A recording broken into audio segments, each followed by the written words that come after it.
Let's do 5th string, 3rd string, 2nd fret, open 1st string. So there's a bar of D. Now the next thing that I think is nice to do, I've got this. It's generally nice to have a small number of bars on a line, like 4, maybe 5 or 6 bars. I'm going to go with 4 bars here.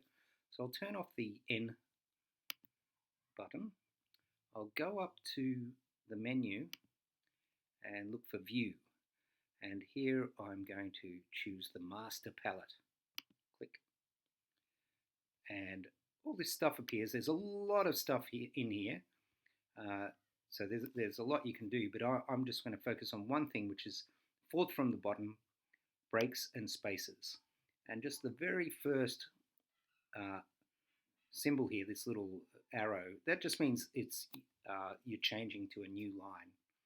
So what I want is this bar of D here to be the last line on that, the last bar on that first line. So I just sort of click on it with my mouse, hold the mouse button down and drag it over.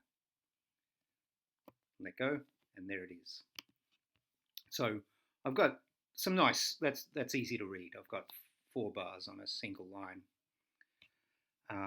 The other thing I like to do is put in some chord symbols. So let's learn how to do that. And we'll do that with the N note entry button clicked off.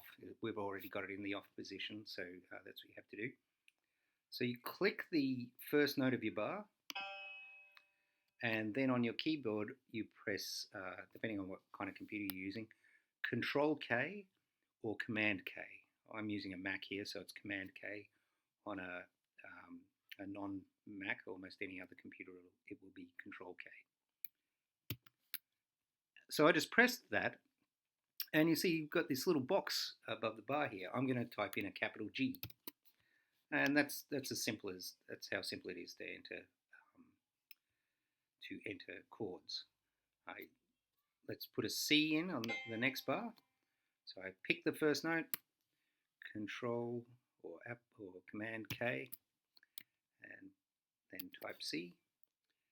We want a D here, a G here, so the Control or Command K, type G, and in this 4th bar, click the first note, Control or Command K, and we'll type D.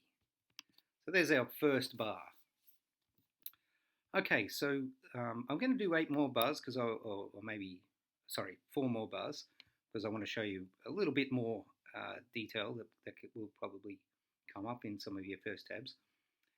But it's going to be quicker because the next 2, so I'm going to do another bar of G and another bar of C, and I'm going to play exactly the same thing. So I'll just copy those first 2 bars. I'm just tapping till I get to the end of the 2nd bar. Let's copy it and then paste. Okay, so then we've got a bar of G and a bar of C. Now what I want to do in the next bar, so you can see this little number 5 here, this tells you it's the 5th bar, so this bar of C is the 6th bar. So now we're getting to the 7th bar. In the 7th bar, I'm going to do a 2 chord bar, so the first half will be G, the second half will be D. So I'm going to play something a little different.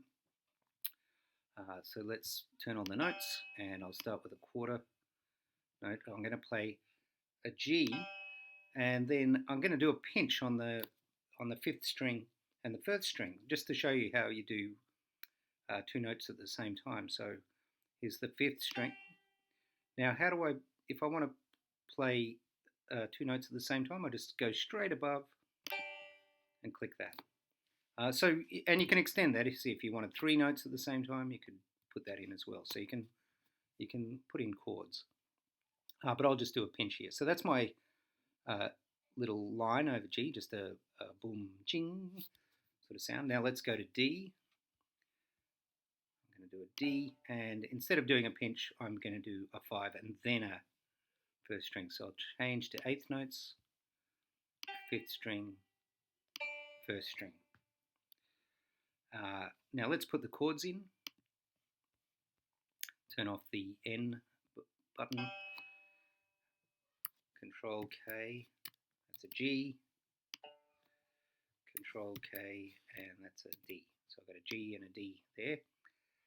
And now just to show you, this has all been really, I think, simple. So just to show you a little bit more of the work, I'm going to put in a bar of G here. I'm going to put in a kind of something that's a bit more involved, just a little tag lick. So let's go to turn on the notes, go to 8th notes here. So we do the 3rd string, 1st string, 5th string, and now we're going to do that little slide, 2 to 3 slide. I'm not actually going to, for typesetting, I'm just going to type it in as though I'm picking the notes. So I'm going from 2 to 3, so I just go to the next space and I type 3 there. And often that's played simultaneously. Sometimes that slide is at the level of 16th notes, but I'll just leave it in this form here. And then we come back to that 3rd string, then down to the 2nd string, sorry, the 4th string. Press, we want the 2nd fret there, and then the 1st string. So that's a little tag lick here. There are things you can do, like putting a little slide symbol, a little slur symbol between the 2 and the 3. I'm not going to bother with that in this video. When you're writing your own tabs, you know, a lot of these things, you know what you want, so I don't want to go into too much detail with tricky stuff. So that's a bar of G, and then just go to the next bar and just play a G note. So the only thing I want to do here is put in a chord over this and up back to G. So Control K and then G. Okay. Oh, and let's do a break so that it ends. This line ends where that final note is. So I'll just grab that end of line, and there we go. I'm not even going to bother showing you how to delete these unnecessary bars. It's something you can Google, or if you want to ask me, you can ask me and maybe I can make another video. But that's just to get you started. You can start doing your own tab. I think it's pretty simple. Oh, one thing I will show you is how to export it to a PDF. So you click File, Export, and there we go. It's set up. I'll put it on my desktop and go Save. And that should now appear on my desktop example. So open it up, and there it is. So now you could print that out or send it to a friend or whatever. Okay, thank you. I hope that helps.